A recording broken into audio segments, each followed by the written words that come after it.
परमेश्वर के इस वचन को आप ग्रहण करिए। जैसा कि कल हमने जो प्रचार किया था वो प्रचार था वेयर आर यू। परमेश्वर पूछ रहा है आदम से, तू कहां है? और आज जब आदम परमेश्वर के वचन की आवाज को सुनकर बाहर निकलता है तो वो क्या करता है? पश्चाताप करता है, क्योंकि पाप के बाद पश्चाताप एक माध्यम है जो आपको परमेश्वर के निकट फिर से ला सकता है। मुझे याद आती है एक कहानी बाइबल के अंदर जो पाई जाती है, लूका की पत्री के अंदर ये कहानी पाई जाती है, लूका रचित सुसमाचार में, कि वो एक उड़ाऊ पुत्र था। वह घर से भाग गया, चला गया, और बाद में उसने बहुत कष्ट उठाए, तकलीफें उठाई, और अंत में उसे स्मरण आया कि मेरे फादर के घर में, मेरे पिता के घर में मेरे लिए रहने को स्थान है। मेरा पिता मुझे क्षमा कर सकता है, मेरा पिता मुझे अपना सकता है। और वो उड़ाऊ पुत्र वापस आ गया। और मेरे प्रियो, जब वो घर लौट कर आया तो उसको डांटा नहीं गया, उसको उपेक्षित नहीं करा गया, उसे तिरस्कृत नहीं किया करा गया, लेकिन उस पुत्र को पिता ने अपना लिया, क्योंकि वो पिता का पुत्र था। और मेरे प्रियो, आप भी परमेश्वर के पुत्र और पुत्रियां हो। यदि आप भटके भी हुए भी हो और परमेश्वर की पुकार आप तक पहुंच गई है तो पश्चाताप करके आप वापस आ जाएंगे। परमेश्वर आपको क्षमा करके पुनः गले लगा लेगा, अपने घर में जगह दे देगा, आपको वह अपने पास बिठा लेगा।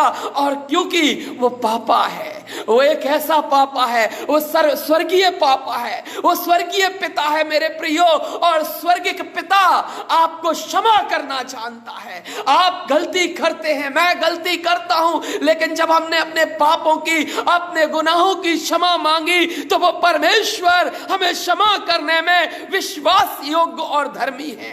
मेरे प्रियो, पाप अंगीकार के द्वारा जब हम पुराने मनुष्यत्व का परिवर्तन करते हैं तब परमेश्वर का आशीर्वाद हमें अवश्य मिलता है, क्योंकि परमेश्वर हमें छोड़ना नहीं चाहता। और बाइबल इस बात पर यह प्रमाणित करती है। यशाया 49 अध्याय के 15वें वचन को यदि हम देखें तो वहां पर लिखा हुआ है कि जन्माए हुए बच्चे को उसकी मां भूल सकती है, पर मैं न तुझे कभी छोड़ूंगा, ना कभी तुझे त्यागूंगा। मेरे प्रियो, परमेश्वर आपको क्षमा करके फिर से अपना लेता है। आपकी मां आपको छोड़ सकती है, आपके बच्चे आपको छोड़ सकते हैं, आपकी पत्नी, आपका पति आपको छोड़ सकता है, लेकिन मेरे प्रियो, वो परमेश्वर आपको कभी नहीं छोड़ता। वो परमेश्वर सदा आपके साथ सहभागी है। वो परमेश्वर सदा आपके साथ, आपको अपने साथ रखना चाहता है। बस वह राह देखता है आपके पश्चाताप की। और जब आप पश्चाताप करके,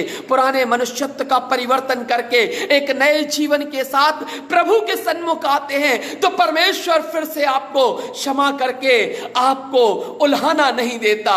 वो पिता आपको उल्हाना नहीं देता। वो पिता ये नहीं कहता, अरे तुम तो भटके हुए थे, तुम तो पाप में पड़े थे, तुम तो गुनाहों में पड़े हुए थे। वो तो ये कहता है कि तुम आ गए, देर सबेर सही तुम आ गए, मैं तुम्हारा इंतजार कर रहा था। और मेरे प्रियो, प्रभु के द्वितीय आगमन से पूर्व हमें प्रभु के निकट पहुंच जाना है। हमें उसकी आवाज को सुनकर अपने जीवन को उसके चरणों पर रख देना है। मेरे प्रियो, ये परमेश्वर की एकमात्र इच्छा है, ये उसका मूलभूत सिद्धांत है कि मन फिरा लो तुम अपना और क्षमा मांग लो और निकट आ जाओ, क्योंकि उस परमेश्वर ने आपको अपने करीब बुलाने के लिए, उस परमेश्वर ने आपसे प्रेम करने के लिए अपने आप को क्रूस पर बलिदान कर दिया और अपने लहू का एक एक कतरा इसलिए बहा दिया ताकि आपके जो मलिन गुनाह थे, जिसके कारण आपकी देह मैली हो गई थी और अदन के बाग से श्रापित करके मनुष्य को निकाल बाहर किया गया था और वो दरवाजा जो वहां बंद हो गया था, पर प्रभु यीशु मसीह के पृथ्वी पर जन्म लेने के द्वारा मेरे प्रियो, स्वर्ग का दरवाजा आपके लिए फिर से खुल गया। स्वर्ग का द्वार प्रभु ने आपके लिए फिर से खोल दिया, क्योंकि परमेश्वर आपसे प्रेम करता है। परमेश्वर आपके ऊपर अनुग्रह करना चाहता है। मेरे प्रियो, पहला पत्रस उसका पहला अध्याय उसके 14वें और 15वें वचन के द्वारा हम देखें कि कौन से पुराने मनुष्यत्व का हमें त्याग करना है, कौन सी वे बातें हैं जिनके द्वारा हमारा जीवन आत्मिक रूप से बाधाओं में पड़ा हुआ है। हमें उन बाधाओं को तोड़ने की आवश्यकता है। पहला पत्रस उसका पहला अध्याय उसके 14 और 15 वचन में परमेश्वर का वचन इस प्रकार कहता है। पहला पत्रस उसका पहला अध्याय उसके 14 और 15 वचन के अंदर हम देखते हैं, जहां बड़ी स्पष्टता के साथ परमेश्वर का वचन हमें बताता है। पहला पत्रस उसका पहला अध्याय, 1 पीटर चैप्टर 1 वर्स 14 and 15। आज्ञाकारी बालकों के समान, बच्चों के जैसे आज्ञाकारी होकर आज्ञाकारी बालकों के समान अपने अज्ञानता के समय अपनी पुरानी अभिलाषाओं, अपने पुराने मनुष्यत्व, जब तक तुम यीशु को नहीं जानते थे, जब तक तुमने पश्चाताप नहीं किया था, जब तक तुमने अपने जीवन को प्रभु के समक्ष नहीं रखा था, अपनी पुरानी अभिलाषाओं समेत कि सदृश ना बनो, वैसे मत बनो। उन बातों को अब ग्रहण मत करो जो हमारे जीवन में पहले थी। अब वो बातें जाती रही। अब एक नए जीवन के साथ हमें प्रभु के उस आत्मिक व्यक्तित्व का प्रदर्शन संसार में करना है और लोगों को बताना है, I am follower of Christ. आगे, जैसा तुम्हारा बुलाने वाला पवित्र और जैसा तुम्हारा बुलाने वाला पवित्र है, वैसे ही तुम भी अपने सारे चाल चलन में पवित्र बनो। Be holy because I am holy. This is the word of God. ये परमेश्वर का वचन है और यही बदलाव आपको पुराने मनुष्यत्व से अलग करके एक नए जीवन में प्रवेश प्रदान करता है। मेरे प्रियो, पुराना मनुष्यत्व जो मानवीय स्वभाव एवं सांसारिक स्वभाव है, जिसमें पाप स्वाभाविक है। मेरे प्रियो, एक कहानी आपको बताना चाहता हूं। एक बार की बात है, एक बरगद के पेड़ के अंदर, बड़ा भारी बरगद का पेड़ एक मोहल्ले के अंदर था और इस मोहल्ले के लोगों ने एक बार निर्णय लिया कि ये बरगद का पेड़ जो है हटा दिया जाए, इस बरगद के पेड़ को यहाँ से कटवा दिया जाए, अन्यथा ये बरगद का पेड़ एक दिन बड़ी परेशानी का कारण बन जाएगा। ये बरगद का पेड़ जो है बड़ी समस्या बन जाएगा। कभी किसी आंधी तूफान में यदि ये पेड़ गिर गया तो इसके द्वारा बहुत से लोग हताहत हो सकते हैं, बहुत घरों का नुकसान हो सकता है, जान माल की हानि हो सकती है। इस विचार के साथ मोहल्ले के लोगों ने गोष्ठी सहमति की और उन्होंने इस बात का निर्णय लिया कि इस पेड़ को फलाने दिन हम लोग कटवा देंगे और इस विचार के साथ एक पेड़ काटने वाले को बुलाया गया। जब पेड़ काटा गया तो उसके अंदर एक सांपों का बड़ा खानदान रहता था। जो ही पेड़ कटा, उन सांपों का जो आशियाना था वो उजड़ गया और वे यहां वहां भागने लगे और इस खानदान में एक छोटा सा सपोला भी था और वो अपने खानदान से जब बिछड़ गया, अपने माँ बाप से जब बिछड़ गया तो वह विचार करने लगा, अरे ये क्या हो गया, मैं तो ये भटक गया हूं, अभी तो मेरे पास जहर भी नहीं है, अभी तो मैंने जहर भी नहीं मेरे अंदर पनपा होगा और मैं बहुत जल्दी अपने माता पिता से बिछड़ गया, अपने सांप के परिवार से बिछड़ गया, अब मेरा क्या होगा, अब तो मेरे लिए बड़ी समस्या हो जाएगी, अब तो मैं कैसे इस समय को पार करूंगा। और वह एक झाड़ी के नीचे दुबक कर बैठ गया और उसकी जो पूंछ थी वो बाहर निकली हुई थी। तभी एक व्यक्ति वहां से आ रहा था, उस रास्ते पर चला आ रहा था, वो बेखौफ रास्ते पर चलता चला आ रहा था।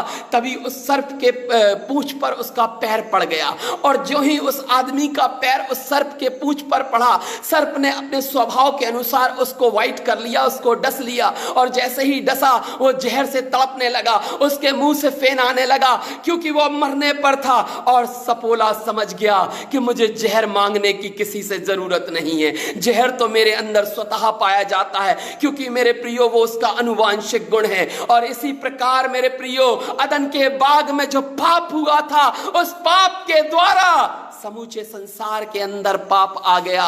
समूची मानव जाति के अंदर यह पाप अनुवांशिक रूप से फैलता चला गया।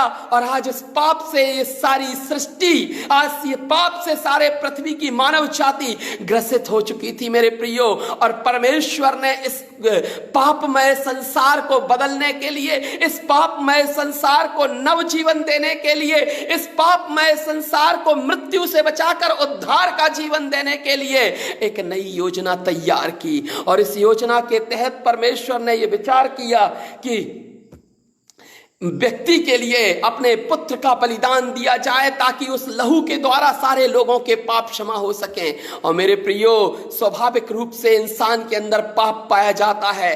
बिना पश्चाताप के हम मसीह जीवन असंभव है। पश्चाताप ही हमें मसीहत की ओर लेकर जाता है।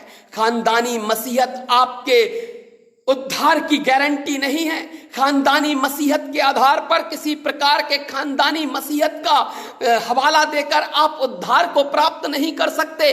आप अपने चर्च में, अपनी सोसाइटी में तो प्रतिष्ठित हो सकते हैं, आप अपने संसार के लोगों में तो प्रतिष्ठित हो सकते हैं, लेकिन परमेश्वर के सामने आप प्रतिष्ठित नहीं हो सकते। परमेश्वर के सामने आपको प्रतिष्ठित होने के लिए परमेश्वर का बनना पड़ेगा। और परमेश्वर का बनने के लिए सर्वप्रथम आपको अपने हृदय को पाप मुक्त करना पड़ेगा, अपनी आत्मा को पाप मुक्त करना पड़ेगा। और इसके लिए आपको यीशु मसीह को ग्रहण करना होगा। परमेश्वर की संतान बनना है तो यीशु का आपके जीवन में होना अत्यंत आवश्यक है, क्योंकि परमेश्वर का वचन बताता है, यूहन्ना रचित सुसमाचार उसके पहले अध्याय के 12वें वचन के अनुसार, परंतु जितनों ने उसे ग्रहण किया उसने उन्हें परमेश्वर की संतान होने का अधिकार दिया।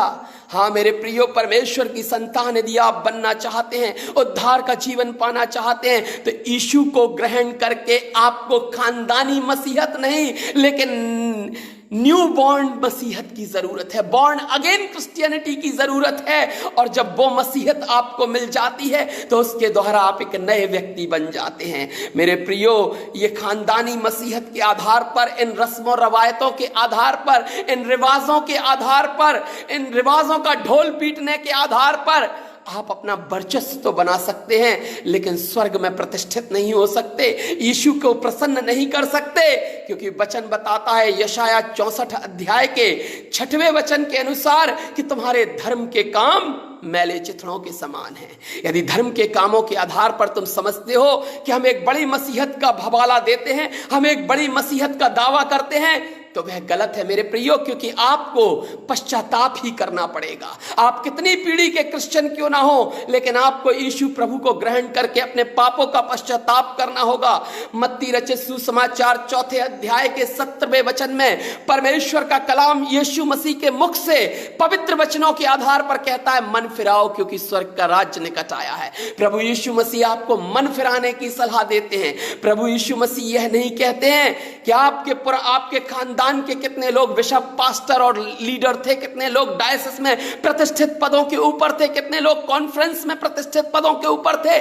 प्रभु यीशु मसीह कहता है, मन फिराओ क्योंकि स्वर्ग का राज्य निकट है। यदि आप स्वर्ग के राज्य को पाना चाहते हैं तो आपको अपने मन को फिराना होगा, यीशु के कदमों में अपने आप को पवित्र रीति से लेकर आना होगा, तभी आप प्रभु को प्राप्त कर सकते हैं। पश्चाताप करें और मन फिराएं। पाखंड आडंबर के द्वारा यीशु को प्रसन्न करना असंभव है। क्योंकि मेरे प्रियो, बाइबल के अंदर इब्रानियों उसके 11 अध्याय के 6वें वचन में लिखा हुआ, बिना विश्वास के उसे प्रसन्न करना अनहोना है। यदि आप सोचते हैं कि आप बिना विश्वास के उसे पाखंड और आडंबर के आधार पर, मीठा बोलने के आधार पर, दोहरे चरित्र को जीने के आधार पर प्रसन्न कर लेंगे, तो यह असंभव है। आज बहुत से लोगों के अंदर डुअल कैरेक्टर पाया जाता है, दोहरा चरित्र पाया जाता है। तो दोहरा चरित्र से आप संसार के लोगों से छुप सकते हैं, लेकिन परमेश्वर से आप नहीं छुप सकते। क्योंकि परमेश्वर आपके अंतःकरण को देख रहा है, वह आपकी अंतरात्मा को देख रहा है, और वह आपकी आत्मा का अभिषेक चाहता है। मेरे प्रियो, बाइबल के अंदर यूहन्ना रचित सुसमाचार 3 अध्याय के अंदर हम एक संस्मरण देखते हैं। निकोदेमस और प्रभु यीशु मसीह के बीच में एक डायलॉग देखते हैं, जहां पर निकोदेमस कहता है कि मैं नए जन्म को कैसे प्राप्त करूं, क्या मैं फिर से मां के पेट के अंदर जाऊं? तो प्रभु कहते हैं नहीं, ऐसा नहीं, लेकिन तुम्हें अपना मन फिराना होगा, क्योंकि जब तक तुम आत्मा और जल से न जन्मो स्वर्ग के राज्य में प्रवेश असंभव है। स्वर्ग के राज्य में प्रवेश पाने के लिए आत्मा और जल के जन्म की आवश्यकता है, नए जन्म की आवश्यकता है, मन फिराने की आवश्यकता है, अपने आप को प्रभु के सामने दीन करने की आवश्यकता है। क्योंकि रसूख और वर्चस्व के आधार पर तुम संसार के लोगों को तो प्रसन्न कर सकते हो, लेकिन मेरे प्रियो, यीशु प्रभु को प्रसन्न करने के लिए आपको दीनता के साथ उसके कदमों में आना होगा। और इसीलिए परमेश्वर का वचन इस बात को बताता है कि धन्य है वे जो मन के दीन है, क्योंकि स्वर्ग का राज्य उन्हीं का है। तुम सीना तान कर, अकड़ कर, अपने दौलत, अपने वर्चस्व का दिखावा करके चर्च भवन की परिसर में जाकर अपनी बड़ी कार को खड़ा करके अपने धन को दिखाकर, अपने धन के आधार पर, अपने दान के आधार पर अपनी तुरही बजवाकर, लोगों के सामने अपने आप को बड़ा बताकर तुम यीशु प्रभु को प्रसन्न नहीं कर सकते। क्योंकि दूसरा इतिहास 7वें अध्याय के 14वें वचन में स्पष्ट रूप से परमेश्वर का वचन कहता है, जो मेरी प्रजा के लोग मेरे कहलाते हैं वे दीन होकर मुझसे प्रार्थना करें तो मैं उनके अपराध को क्षमा करूंगा और स्वर्ग से उनकी सुनकर उनके देश को ज्यों का त्यों कर दूंगा। मेरे प्रियो, प्रसन्नता परमेश्वर के सामने एक दीनता के जीवन को लेकर आना होगा। और जब उस जीवन को आप प्रभु के सामने समर्पित उसकी वेदी पर करते हो तो प्रभु आपको ग्रहण कर लेता है। मेरे प्रियो, एक कहानी के द्वारा आपको इस घटना पर मैं आपका ध्यान आकर्षित करना चाहता हूं। जंगल में एक भेड़िया हिरन का मांस खा रहा था और मांस खाते खाते अचानक क्या हुआ कि एक हड्डी उसके गले के अंदर अटक गई और यह हड्डी उसको सताने लगी, यह हड्डी उसे परेशान करने लगी। और इस हड्डी का दर्द इतना ज्यादा था कि वह बिलखने लगा, रोने लगा।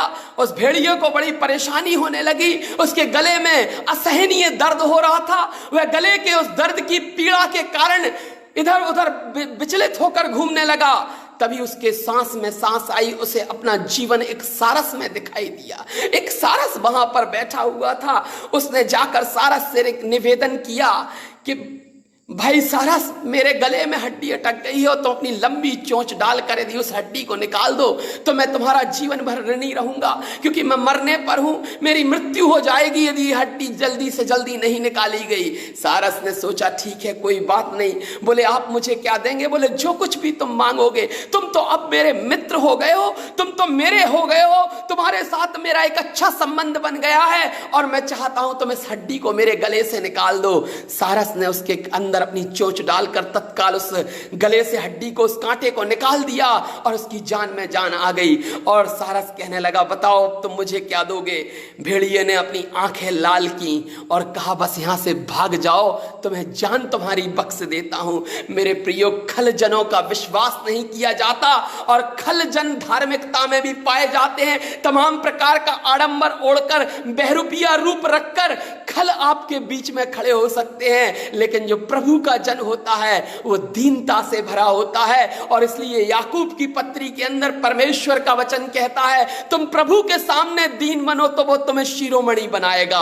और पश्चाताप दीनता का पाठ पढ़ाता है। मेरे प्रियो, जो पश्चाताप करता है वो आंसुओं को लेकर आता है, वो आडंबर को लेकर नहीं आता। वो अपने हृदय को खोल कर लेकर आता है, वो अपने हृदय को प्रभु के सामने रख देता है और वह इस बात का पश्चाताप करता है कि मैं एक पापी इंसान हूं और मुझ जैसे तुच्छ नाचीज इंसान के लिए परमेश्वर का पुत्र पृथ्वी पर आया और सलीब पर चढ़ गया और मेरे लिए अपनी देह को जार जार कर दिया। एक एक लहू का कतरा उसने क्रूस पर से मेरे लिए बहा दिया। मेरे प्रियो, परमेश्वर आपको अनुग्रहित करना चाहता। रोमियो 10 अध्याय के 9वें वचन के अंदर परमेश्वर का कलाम कहता है यदि तुम अपने पापों को उसके सामने मान लो और उसे प्रभु यीशु को प्रभु जानकर अंगीकार करो तो वह तुम्हें वह तुम्हें क्षमा करने में विश्वास योग्य है, वह इसके द्वारा तुम्हारा उद्धार निश्चय होगा। यदि उस उद्धार को प्राप्त करना चाहते हो तो तुम्हें यीशु को प्रभु जानकर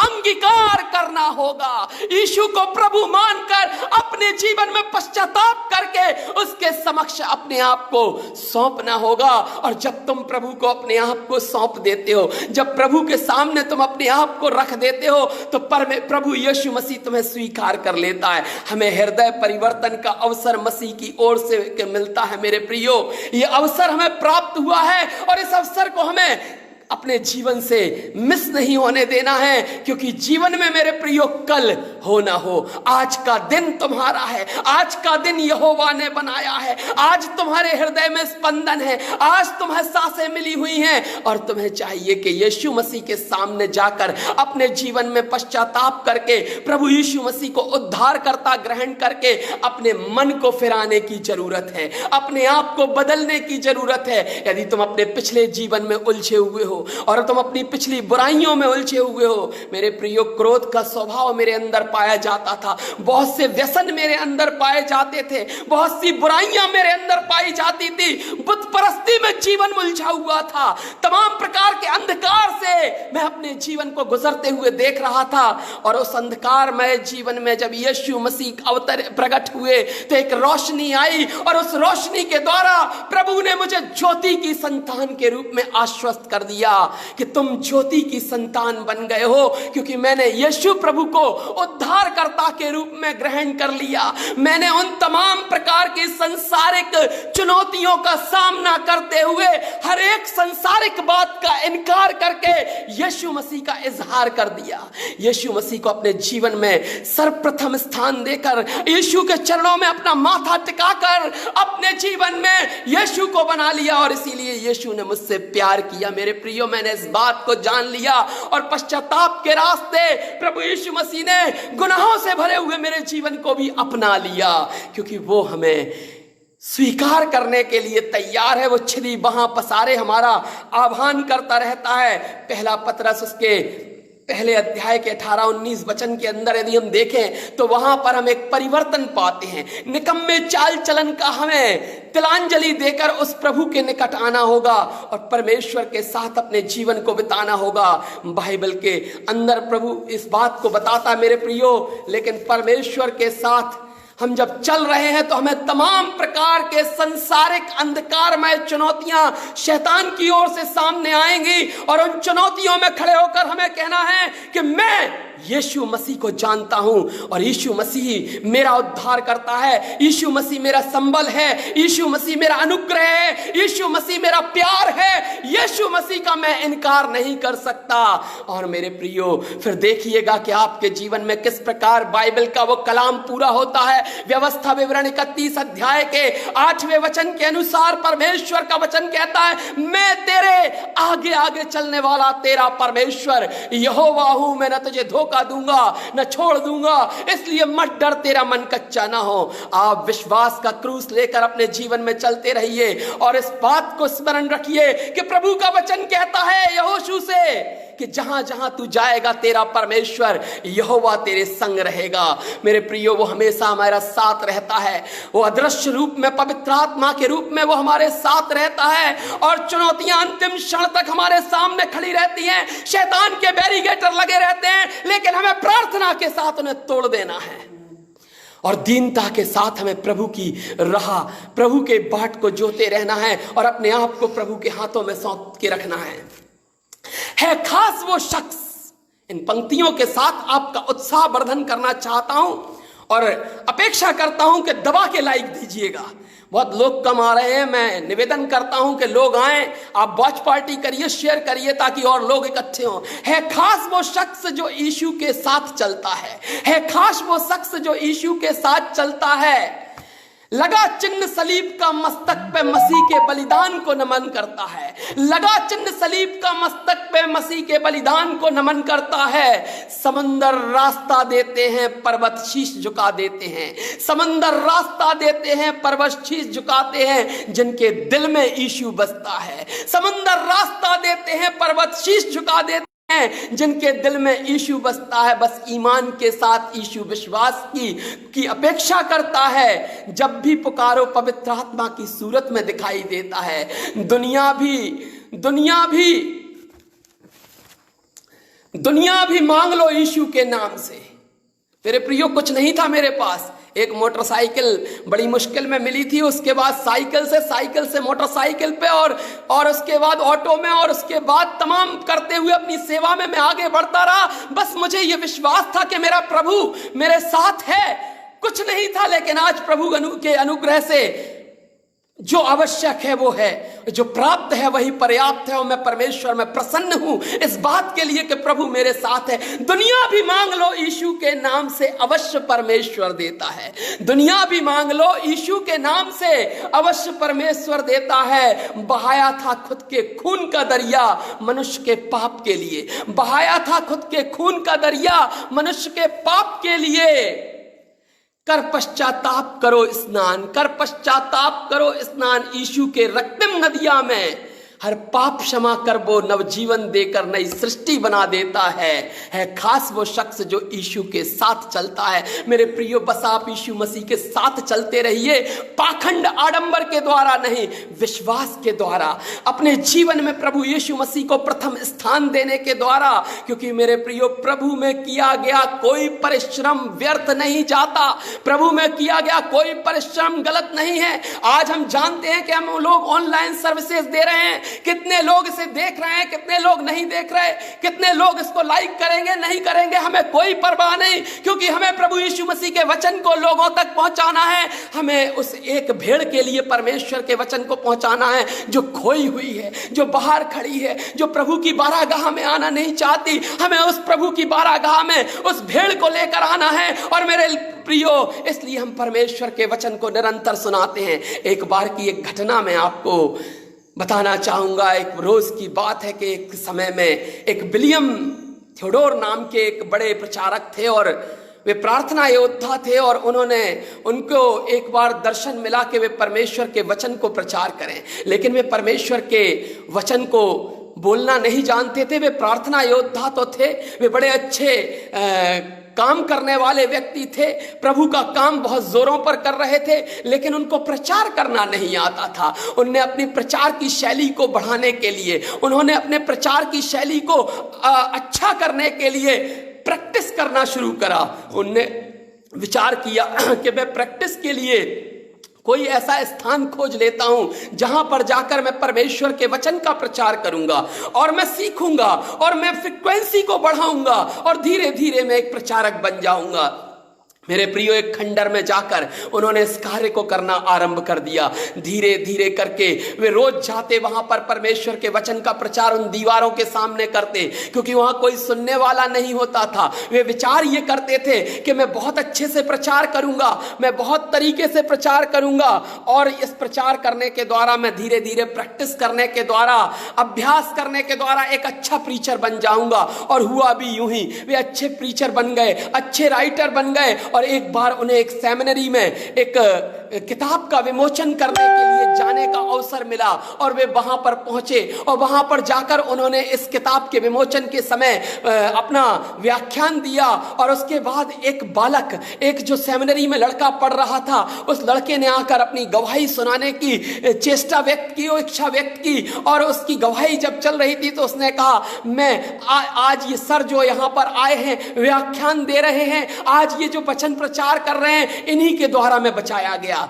विलियम सोचने लग गए कि इस व्यक्ति से तो मेरी कभी मुलाकात ही नहीं हुई और इस व्यक्ति को मैंने अपने मिनिस्ट्री काल में, कभी मैंने अपने सेवा काल में देखा भी नहीं। ये मेरी मिनिस्ट्री से कैसे बच गया? इसको कब मैंने परमेश्वर का वचन सुनाया?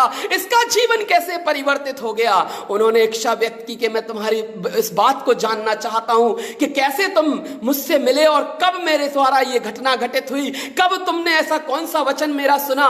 बोले, सर मैं आपको बताना चाहता हूं, एक खंडर में आप आया करते थे, शायद आप परमेश्वर का वचन प्रचार करते थे और उन दीवारों के सामने जब आप प्रचार करते थे तो वह वहां पर हत्या करके छिपा हुआ था और आपका वचन मुझे मिलता था और वो वचन मेरे अंदर उतरता चला गया। प्रतिदिन आप आकर परमेश्वर का वचन सुनाते थे और मैंने वही पश्चाताप कर लिया, मैंने वही कन्फेशन कर लिया और पश्चाताप करने के द्वारा अपना जीवन प्रभु को दे दिया। और आज मैं सेमिनरी में आकर पास्टर बनने की ट्रेनिंग ले रहा हूं, पढ़ाई कर रहा हूं। मेरे प्रियो, परमेश्वर का वचन परमेश्वर में किया गया, कोई परिश्रम व्यर्थ नहीं, बस आप परमेश्वर के लिए कार्य करिए। जाने कौन आपके वचन के द्वारा, आपकी सेवकाई के द्वारा आशीषित हो जाएगा, स्वयं आप भी इस बात को जान ना पाएंगे, क्योंकि परमेश्वर आपके ऊपर अनुग्रह करता है जब आप परमेश्वर का कार्य, परमेश्वर की सेवा को करते हैं। मेरे प्रियो, उन उदाहरणों को बताना चाहता हूं, बाइबल के अंदर के उन व्यक्तित्वों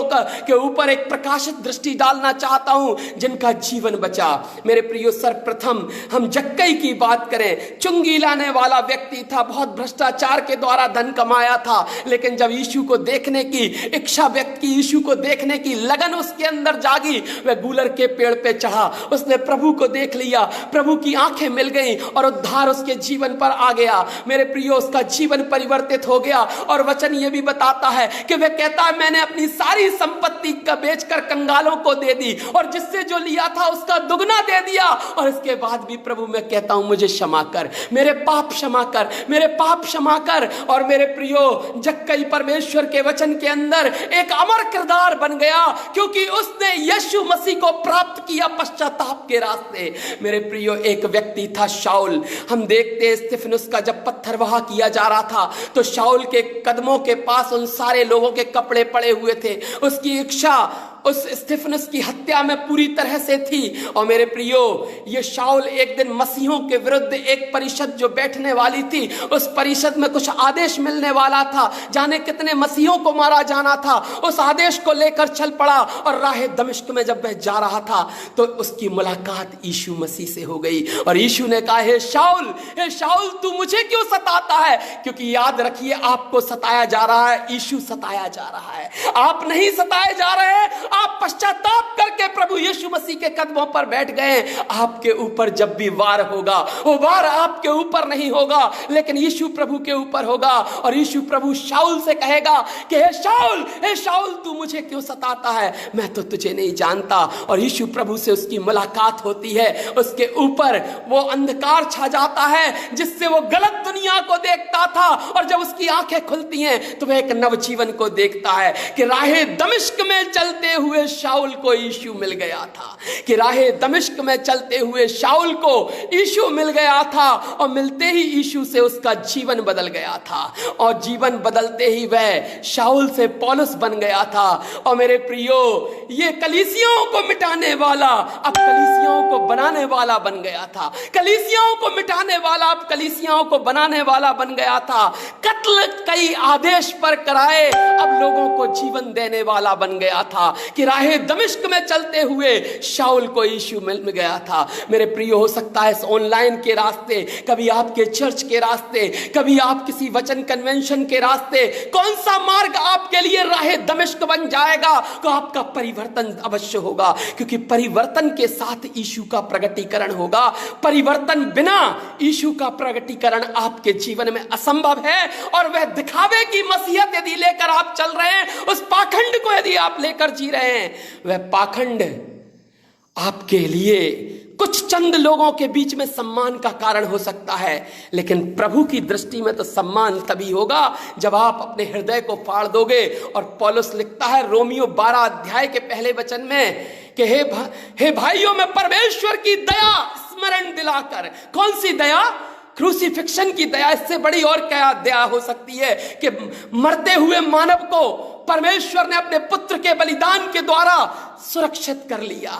उस बात को बचाने के लिए वह कहता है, हे भाइयों, मैं परमेश्वर की दया स्मरण दिलाकर तुमसे ये विनती करता हूं कि अपने शरीरों को जीवित, पवित्र और भावता हुआ बलिदान करके चढ़ाओ। यही तुम्हारी आत्मिक सेवा है। मेरे प्रियो, आत्मिक सेवा यह नहीं है कि आपने सिर्फ बड़ा प्रचार कर लिया, बड़ी प्रार्थना कर ली, बड़ा दान दे दिया, बड़े बड़े लोगों के बीच में, बड़ी सभाओं में आपने सम्मानित स्थान पा लिया, लेकिन जब तक आपने अपने जीवन को जीवित नहीं किया, और जीवन को जीवित करने के लिए आपको संसारिक रूप से मरकर आत्मिक रूप से यीशु के सामने पश्चाताप करके पुनः जीवित होना होगा। फिर से आपको नया जन्म लेकर मसीहत में प्रवेश करना होगा, तब आप प्रभु यीशु मसीह के जन कहलाएंगे।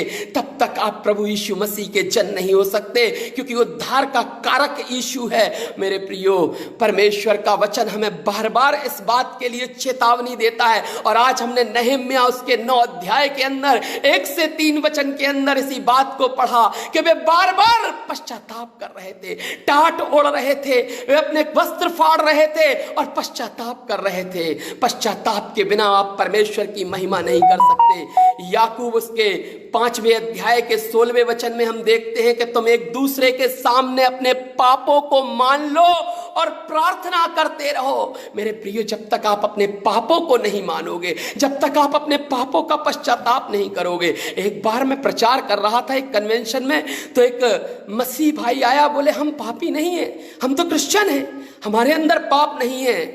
पाप तो अनुवांशिक रीति से संसार के हर मनुष्य के अंदर है, और बाइबल ये बताती है, जो कहता है मुझ में पाप नहीं, वे परमेश्वर की महिमा से रहित है। मेरे प्रियो, उस पाप का पश्चाताप तो अवश्य करना होगा, और हठीली आत्मा यदि आपको ये नहीं करने देती तो तत्काल आपको करना होगा। सिर्फ पश्चाताप के द्वारा ही मसीह को आत्मसात किया जा सकता है। हठीली और घमंड से भरी आत्मा आपको हमेशा पश्चाताप करने से रोकती है, क्षमा मांगने से रोकती है, प्रेम का प्रदर्शन करने से रोकती है। यह घमंड का पर्याय है मेरे प्रियो, और ऐसी घमंडी आत्मा लेकर आप प्रभु के राज्य में प्रवेश करने की बात करते हैं। यह आत्मा तो आपको किसी के घर में प्रवेश नहीं करने देगी, परमेश्वर के राज्य में प्रवेश करना तो दूर की बात है। यह इब्लीस की आत्मा है, जो क्रोध की आत्मा है, यह इब्लीस की आत्मा है, जो नफरत की आत्मा है, यह इब्लीस की आत्मा है, जो जलन की आत्मा है। क्यों ना आप बेहतर से बेहतर लोगों के लिए कर सकें। एक बार की बात है, परमेश्वर ने यिर्मयाह को एक दर्शन दिया, और यिर्मयाह के सामने परमेश्वर पहुंचा कि हे मनुष्य की संतान। यिर्मयाह कहता है, बोल मेरे सेवक, मेरे प्रभु, मेरे स्वामी, बोल, मैं तेरा दास सुन रहा है। बोले, हे मनुष्य की संतान, जो कर कि जाके एक लुंगी खरीद ला, एक सनील की लुंगी खरीद ले। यिर्मयाह सोचने लगा कि शायद लुंगी इसलिए मंगाई होगी कि लुंगी पहनकर किसी नए दर्शन पर काम करना होगा, किसी नए दर्शन को देखना होगा। परमेश्वर कोई नई वेशभूषा बनाकर, कोई नया परिधान पहनकर मुझे कहीं जाने की आज्ञा देगा। और लुंगी वो लेकर आ गया, और लुंगी जो ही लेकर आया तो परमेश्वर उससे कहता है कि इस लुंगी को जाकर फरात नदी के किनारे छिपा दे। वो सोचने लगा कि जब इतनी महंगी लुंगी मंगाई, इतनी सुंदर लुंगी मंगाई, तो इसे छिपाने के लिए परमेश्वर क्यों कह रहा है। लेकिन फिर भी वो परमेश्वर की आज्ञा का पालक है, वो तो परमेश्वर का सेवक है, परमेश्वर का दास है, उसको उसकी आज्ञा का पालन करना आवश्यक है। और वो ले जाकर उस लुंगी को फरात नदी के किनारे एक पत्थर के नीचे छिपा देता है। कुछ रोज बाद परमेश्वर पुनः दर्शन देता है कि हे मनुष्य के संतान, बोले बोल, तेरा दास सुन रहा है। बोले जाकर उस लुंगी को निकाल ले। वो जाता है, वो लुंगी को लेने पहुंचता है। परमेश्वर का सेवक वहां पर लुंगी को खाड़ता है। अब लुंगी जार जार हो चुकी थी, कहीं से उसमें कोई बचने का उपाय नहीं बचा था, कहीं से उसमें कोई ऐसी जगह नहीं बची थी जहां छिद्र ना हो गए हो, कहीं से उसको सिला नहीं जा सकता था, किसी भी प्रकार से उसको वापस पुनर्वस्था में नहीं लाया जा सकता था। वह तो फट चुकी थी, वह तो बेकार हो चुकी थी, वह तो पूर्णता नष्ट हो चुकी थी, वह पूर्णता खत्म हो चुकी थी। परमेश्वर कहता है, ऐसा ही हश्र करूंगा घमंडियों का। समय है मेरे प्रियो पश्चाताप करने का, समय है आपके पास बदलने का। ऐसा ना हो कि परमेश्वर का क्रोध आप पर, मुझ पर आ पड़े। इससे पहले कि हमें अपना जीवन प्रभु को सौंपकर, अपना पश्चाताप करके परमेश्वर के सामने अपने जीवन को रख के, अपने पुराने पापों से, अपने पुराने मनुष्यत्व को बदलकर नए मनुष्यत्व में प्रवेश कर लेना है। आज हम देख रहे हैं कोरोना वायरस का संकट पूरे विश्व के ऊपर छाया हुआ है। अमेरिका जो विश्व में चिकित्सा सुविधाओं में प्रथम, तमाम प्रकार की कैपिटल में प्रथम, तमाम प्रकार के धन संपदा के मामले में प्रथम, इटली, स्पेन, ये वे देश जहां पर घमंडी शहर पाए जाते हैं, जिनकी सड़कों पर सन्नाटा नहीं होता था, जिनकी सड़कों पर मातम नहीं होता था, आज वहां पर मातम पसरा हुआ है, आज वहां पर बेहाली पसरी हुई है, क्योंकि परमेश्वर पश्चाताप की राह देख रहा है। You have to come in front of God and do repentance. He wants your repentance. वो आपका repentance चाहता है, आपकी धन और दौलत नहीं चाहता, वो आपकी गाड़ियां नहीं चाहता, वह आपकी संपत्ति नहीं चाहता, वो आपका पश्चाताप चाहता है। एक बार अपने हाथों को फैलाकर और अपने घुटनों को टिका कर कहो, प्रभु अपने क्रोध को हम पर से हटा ले, अपना रौद्र रूप हम पर से हटा ले। हम इसे सहन कर पाने में असमर्थ हैं, यह असहनीय है, और हमारे क्रोध को, हमारे ऊपर आए क्रोध को हटा ले। प्रभु आपको क्षमा करने में विश्वास योग्य और धर्मी है।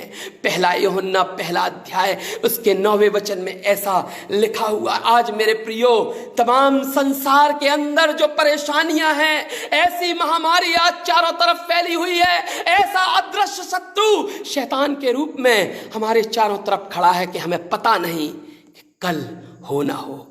प्रभु आपके पश्चाताप की राह देख रहा है। जिस प्रकार डाकू ने कहा कि हे प्रभु, जब तेरा राज जाए मेरी सुधि लेना, प्रभु ने कहा तू आज ही मेरे साथ स्वर्गलोक में होगा। आज वो आपसे कहना चाहता है, आप अपने पश्चाताप के द्वारा अपने जीवन को प्रभु को दे दीजिए।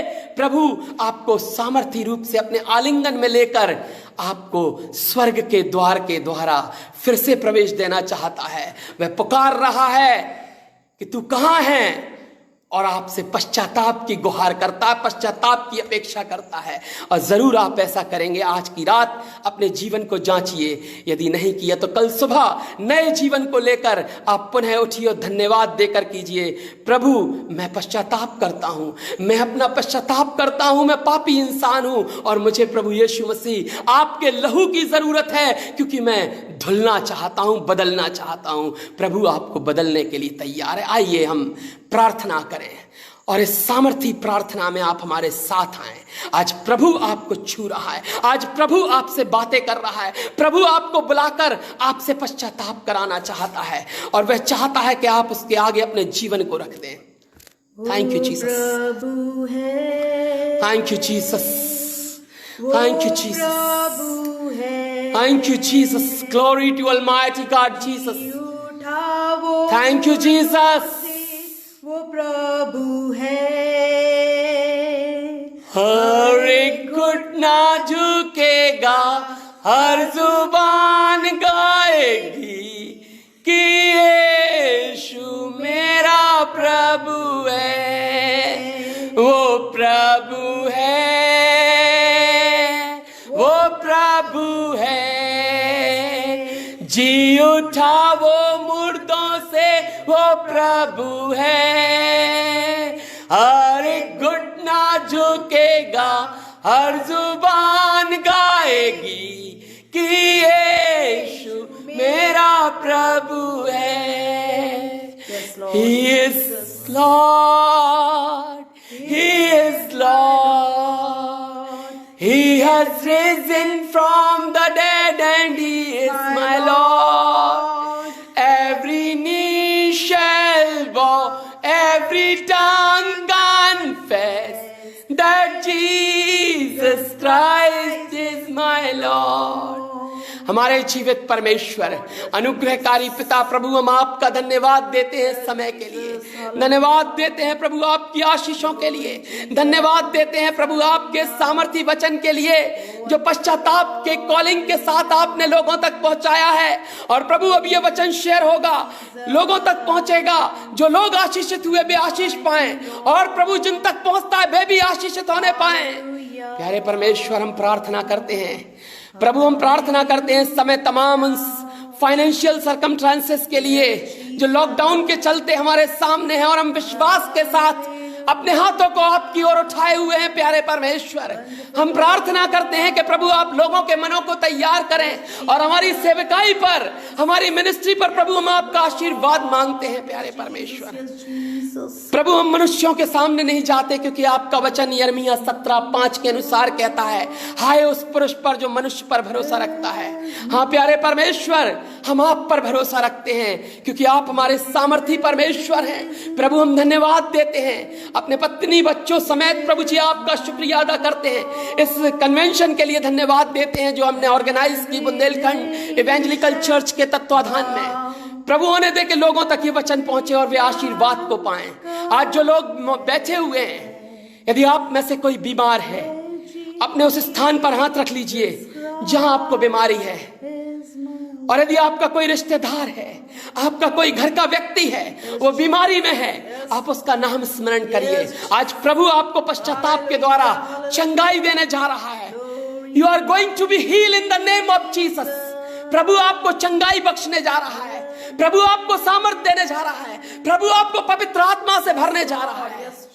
प्रभु अपने अनुग्रह से मालामाल कर दे प्यारे परमेश्वर। अपने प्रेम से लवरेज कर प्रभु एक एक दर्शक को प्यारे परमेश्वर जो इस समय हमारे साथ इस फेसबुक लाइव कन्वेंशन में जुड़े हुए हैं, आप आशीर्वाद दें प्रभु। सारी बातों में हम आपका धन्यवाद देते हैं और इस विनती को हम उद्धारकर्ता यीशु मसीह के नाम से मांगते हैं, आमीन।